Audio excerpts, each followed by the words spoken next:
Hello, my name is Mary Conway, and I'm the writer of the TeachHUB blog Outside the Box Teaching. And today's podcast will be looking at the flipped classroom and giving you a step-by-step guide to getting you started with flipping your classroom. If you're not familiar with the term flipped classroom, you might be imagining what your room would look like were you to leave the students unattended in it for 5 minutes. But the meaning of it is much more constructive. A flipped classroom refers to a reversal in the way you approach instruction and activities with your students.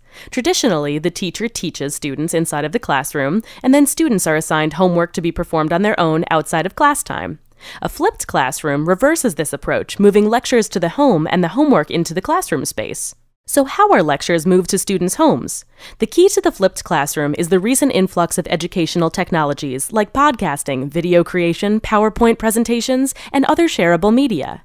Instead of using class time to disseminate information, teachers can now record these presentations for students to view at their leisure at home.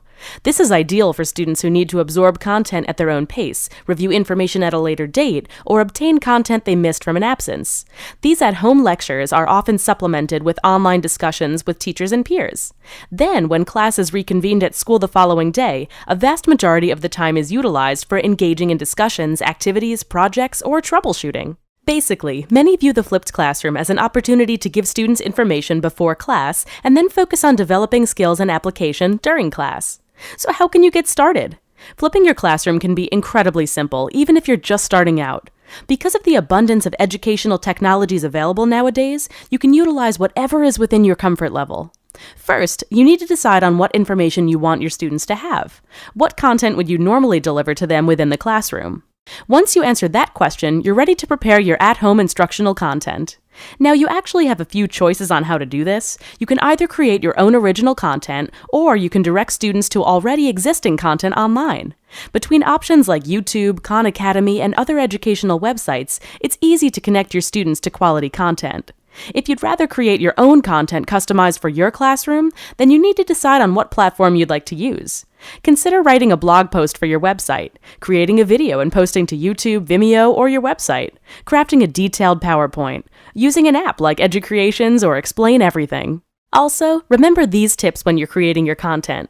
When you're creating or linking students to informational content, make sure that you provide your students with some kind of purpose or direction to bear in mind, so they know what they're looking for while absorbing the content. Another trick is to make sure you request students bring a specific idea or response back to class the next day. Furthermore, providing a forum for online discussions is another way to supplement your at-home lessons. Consider hosting a live discussion through your own blog, an educational website like Edmodo or Schoology, or even just an online classroom. After you've created or linked students to the online information, teachers often provide a short online quiz or questionnaire to gauge student understanding. Try utilizing online resources through websites like Schoology or even an online survey form like SurveyMonkey. This will provide immediate feedback to both you and students to see what they understood and what may need to be reviewed the following day in class. Your last step is to design classroom activities that follow up and reinforce the content they receive at home. Traditionally, students have done the practicing and application from home. Now they'll do this right in the classroom with you and one another. Remember that you have complete flexibility with how you adapt your classroom for conceptual engagement.